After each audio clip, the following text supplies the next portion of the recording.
Olá, sejam bem-vindos para mais um vídeo. O caso de hoje é sobre o serial killer Alan Dodge. Wesley Alan Dodge nasceu no estado de Washington em 3 de julho de 1961. Sendo o filho mais velho de Jim Carroll Dodge, o jovem cresceu em um lar sem amor e afirmou que nunca disse ou ouviu a frase "eu te amo". Em casa, seus pais brigavam muito. Na escola, ele era o aluno excluído. Dodge começou a ser importunado por seus colegas. Isso aconteceu após ele aceitar tomar banho com outro menino e o restante da classe ficar sabendo.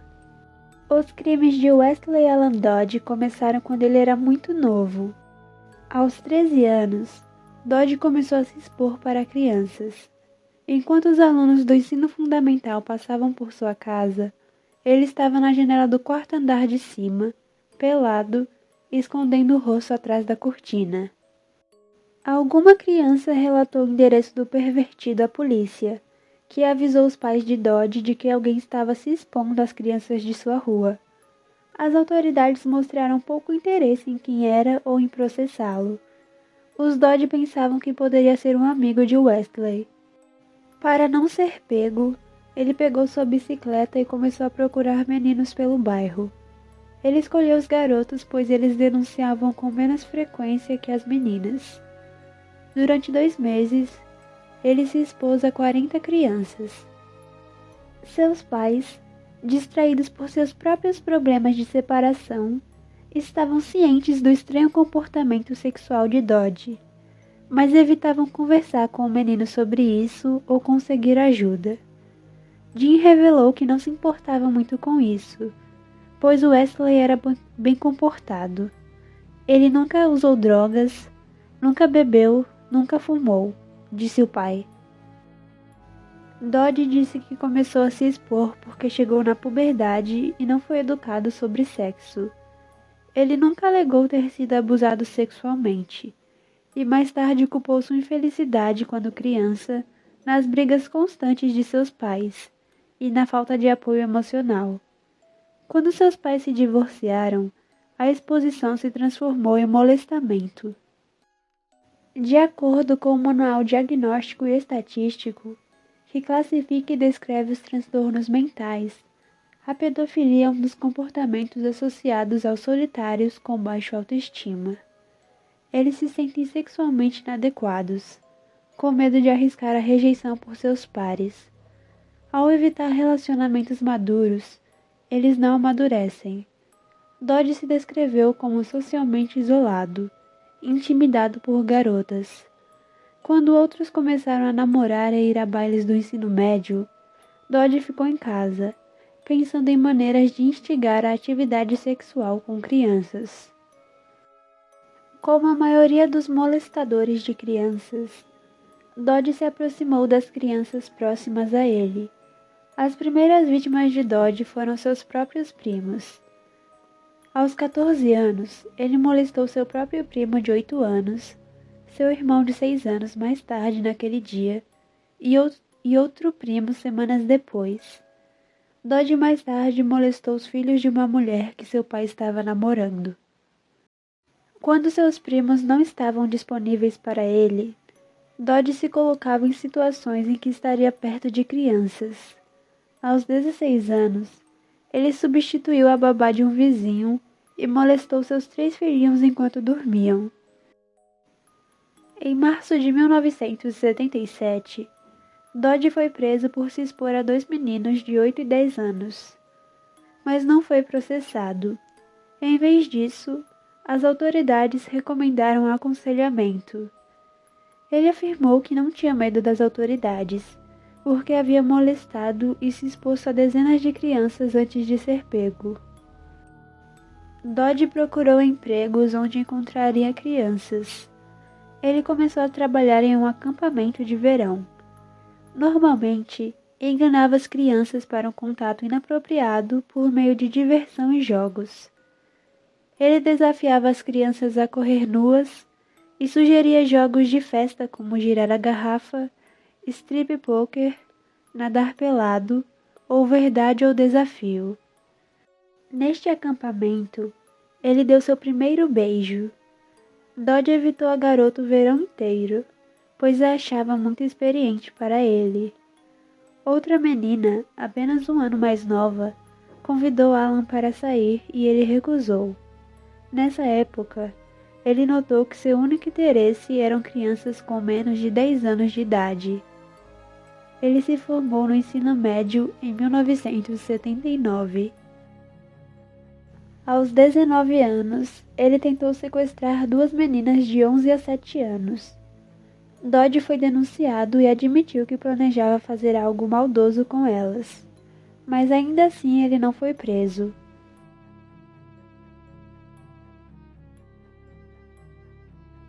Ele ingressou na Marinha dos Estados Unidos. Enquanto servia em uma base submarina, ele atacou crianças que viviam na base. Rondando os banheiros de cinemas próximos e galerias em seu tempo livre, ele descobriu que o fliperama era um bom lugar para encontrar crianças que desejavam ter mais dinheiro.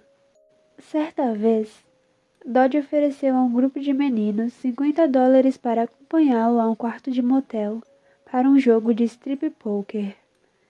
Dessa vez, ele foi preso, mas apesar de confessar à polícia que planejava molestar os meninos, ele foi liberado sem acusações.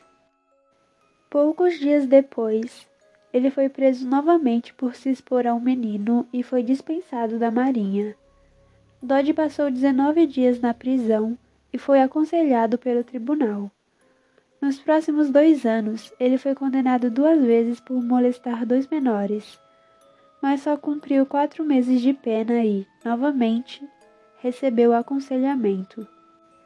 Dodge planejou toda a sua vida em torno de fácil acesso a alvos, como ele se referia às crianças. Ele se mudou para um bloco de apartamentos que abrigava famílias com crianças e trabalhou em restaurantes de fast food, como motorista de caminhão de caridade e outros empregos do tipo. Se via uma criança de quem gostasse, anotava um endereço com planos de voltar em seu próprio carro na esperança de pegar a criança sozinha. Em suas rotas, ele anotava todas as áreas isoladas que encontrava e as marcava em um mapa. Ele molestou os filhos de 2 e 4 anos de sua vizinha várias vezes, mas quando a mãe descobriu o que estava acontecendo, recusou a prestar queixa, com medo de a experiência ser muito traumática para seus filhos. Em agosto de 1985, ele levou o filho de 7 anos de um colega de trabalho em uma viagem de pesca, para comemorar seu aniversário. Lá ele abusou sexualmente do garoto. Em 1986, aos 25 anos, Dodge se mudou para Seattle. Ele se sentiu invencível, tendo feito 30 vítimas de abuso sexual nesse momento. Ele escolheu as crianças mais vulneráveis, incluindo o filho de 2 anos de um colega de quarto que era parcialmente surdo e ainda não conseguia falar. O menino resistiu e Dodge amarrou suas mãos com uma alça de roupão. Apesar das sessões de aconselhamento em andamento, Dodge não tinha intenção de controlar seus impulsos pedófilos. Na verdade, ele começou a fantasiar sobre matar suas vítimas. Em 1987, Dodge escolheu a primeira criança que mataria. Seria um menino de 8 anos que conheceu enquanto trabalhava como segurança em um canteiro de obras. Em seu dia de folga, ele dirigiu até onde o menino morava, na esperança de atraí-lo para um dos prédios vazios nas proximidades. Ele planejou levar a criança para uma área isolada e arborizada, onde daria um fim nela. Mas o garoto sentiu que seu novo amigo era perigoso. Depois que Dodge pediu a ele para ajudar a encontrar um menino perdido, a vítima disse que estava indo para casa pegar uns brinquedos para o menino perdido e prometeu que voltaria logo. Em vez disso, ele ficou dentro de casa e sua mãe chamou a polícia. Os promotores estavam cientes do histórico de crimes sexuais de Dodge e recomendaram 5 anos de prisão. Porém, mais uma vez, Dodge recebeu uma punição mínima, porque ele realmente não tocou ou se expôs. Ele foi colocado em liberdade condicional e ordenado a procurar tratamento psiquiátrico. Dodge voltou com uma antiga ex-namorada, que trouxe com ela um bebê que ela alegou ser dele. Depois de 5 dias juntos em um motel, ela o deixou. Dodge então se mudou para Vancouver. Em setembro de 1989, na Pack Paper, onde Dodge trabalhava como balconista de expedição, colegas de trabalho acharam que havia algo estranho em Dodge, que disse que foi contratado pelo escritório do xerife do condado de Clark para ficar na esquina e assistir crianças. Ele também alegou que era divorciado e estava chateado porque seu filho recém-nascido havia acabado de morrer de morte no berço. No início do outono de 1989, Dodge decidiu que o David Douglas Park, um local cheio de árvores e com trilhas isoladas, seria um bom lugar para encontrar vítimas em potencial.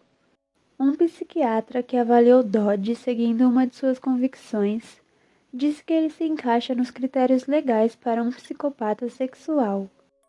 Ele manteve um diário, enchendo suas páginas com suas fantasias mórbidas sobre o que gostaria de fazer às suas futuras vítimas. Ele começou a despersonalizar seus alvos, pensando neles como isso e não como ele ou ela.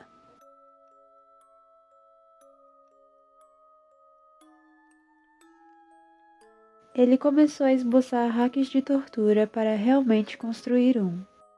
Em 4 de setembro de 1989, Dodge foi ao David Douglas Park com uma faca de filé de peixe e cadarços e procurou meninos para matar. Os irmãos Neer, Billy e Cole, estavam atrasados para o jantar, então pegaram o atalho pelo parque. Os dois passaram a tarde no campo de golfe, recolhendo e devolvendo bolas perdidas em troca de dinheiro. Eles encontraram Dodge bloqueando o caminho na trilha de terra. Ele ordenou que os meninos o seguissem. O parque estava deserto, então os dois obedeceram. Dodge levou apenas 20 minutos para realizar atos sexuais em ambos, apunhalá-los e limpar as evidências. Billy foi encontrado primeiro, ainda vivo, mas morreria logo após ser levado para o hospital. O corpo de Cole foi encontrado várias horas depois. Os pais de Vancouver ficaram horrorizados. Eles se uniram, vigiando parques e caminhos que as crianças seguiam para chegar na escola. Os pequenos foram orientados a evitar áreas isoladas. Esboços de possíveis suspeitos circularam pela comunidade, mas sem sucesso. Dodge se sentiu frustrado após o ataque. Ele não conseguiu fazer as coisas que fantasiava praticar em suas vítimas. Ele agora desejava realizar cirurgias experimentais. Em 29 de outubro, Justin e seu irmãozinho Lee disseram ao pai que iriam ao parque da escola. O pai deles, Robert Icelli, achou que ficaria tudo bem. Os meninos já tinham estado lá algumas vezes. O bairro era seguro, mas ele alertou seus filhos para terem cuidado. Naquela manhã, Dodge dirigiu até o mesmo parquinho e esperou. Alguns meninos mais velhos estavam jogando bola. Dodge viu Lee, de 4 anos, sozinho, brincando em um escorregador. Ele levou a criança até seu carro, então Lee começou a resistir. Dodge mentiu, dizendo que seu pai o mandou buscar. Enquanto isso, Robert Icelli estava chamando a polícia para relatar que seu filho estava desaparecido. Justin havia voltado para casa. Ele não conseguiu encontrar Lee em lugar nenhum. Em seu apartamento, Dodge tirou fotos do menino, o amarrou e depois o molestou. Depois, Lee assistiu desenhos animados enquanto Dodge registrava tudo em seu diário. Ele levou Lee a uma loja e comprou um brinquedo para ele. O menino começou a fazer um escândalo, e então Dodge explicou a um funcionário da loja que estava tudo bem, e que seu sobrinho apenas queria voltar para casa. Dodge manteve Lee em sua residência durante toda a noite. O menino foi estrangulado até a morte e Alan escondeu o corpinho de Lee no armário. Mais tarde, Dodge confessaria que não tinha certeza se deveria matar Lee. Ele havia pensado em deixar o menino no parquinho onde o encontrara, mas decidiu que seria muito arriscado. Ou Lee seria capaz de identificá-lo mais tarde, ou outra pessoa poderia vê-lo. Dodge descartou o corpo da vítima. Ele queimou as roupas da criança em um barril em seu quintal, menos a roupa íntima, que ele guardou como um troféu. O menino foi encontrado na manhã de 1º de novembro de 1989. Dodge estava evitando os parques locais e decidiu que o cinema seria um bom lugar para caçar sua próxima vítima. Quando ele viu James Kirk, de 6 anos, indo sozinho para o banheiro, ele o seguiu. No banheiro, Dodge pegou o menino, jogou por cima do ombro e tentou sair do prédio, mas Kirk lutou, gritando e atraindo testemunhas. Dodge não conseguiu acalmar o menino.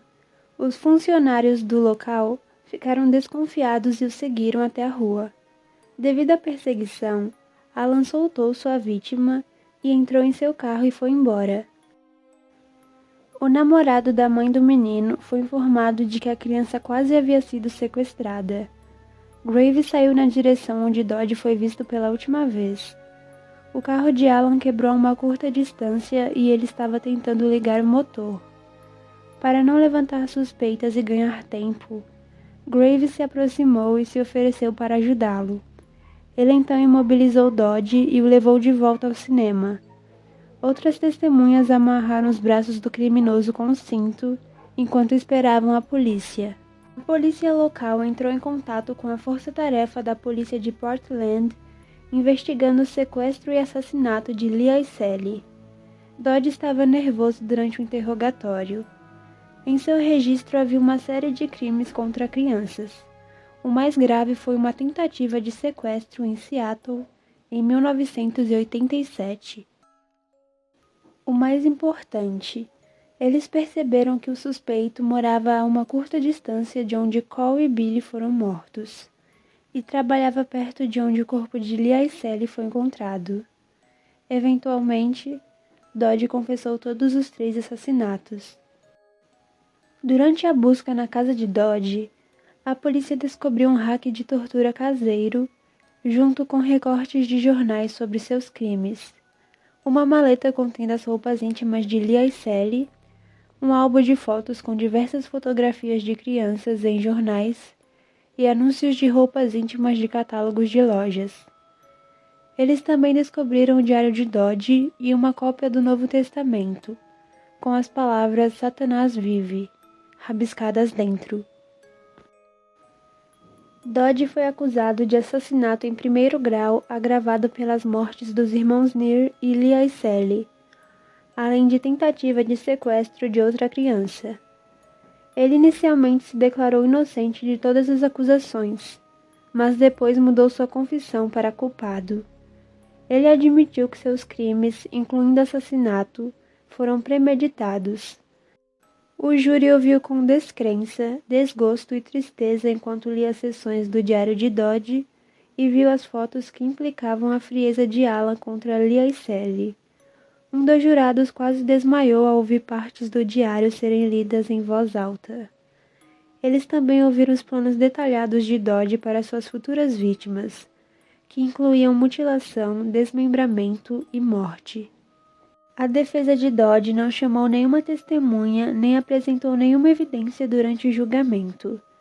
O advogado de defesa tentou sugerir que apenas uma pessoa insana escreveria os diários que Dodge mantinha. Os promotores pediram a pena de morte e, em 15 de julho de 1990, o júri concordou que Dodge deveria morrer por seus crimes. Após a sentença, Dodge insistiu que o enforcamento era o meio apropriado de execução e que não queria que sua morte fosse adiada por recursos. Ele queria ser enforcado, disse ele, porque foi assim que Lee Aicelli morreu. Na prisão, Dodge escreveu um panfleto sobre como manter as crianças seguras. À medida que sua data de execução se aproximava, Dodge confessou remorso pelo que havia feito. Confessei todos os meus pecados. Acredito no que a Bíblia ensina. Vou para o céu. Tenho dúvidas, mas gostaria muito de acreditar que poderia ir até os 3 meninos e dar-lhes um abraço e dizer-lhes que sinto muito. Dodge pediu salmão grelhado e batatas fritas para sua última refeição. As palavras finais de Dodge foram: alguém me perguntou, não me lembro quem, se havia alguma maneira de deter os criminosos sexuais. Eu disse não, eu estava errado. Eu disse que não havia esperança, não havia paz. Há paz, há esperança. Encontrei ambos no Senhor Jesus Cristo. Às 12h05 do dia 5 de janeiro, Wesley Allen Dodge foi executado por enforcamento. Ele foi o primeiro preso a morrer na forca desde 1965. Dodge foi cremado após a autópsia, e suas cinzas foram entregues à sua família. Fora da prisão, aqueles que apoiavam a execução podiam ser ouvidos cantando rimas.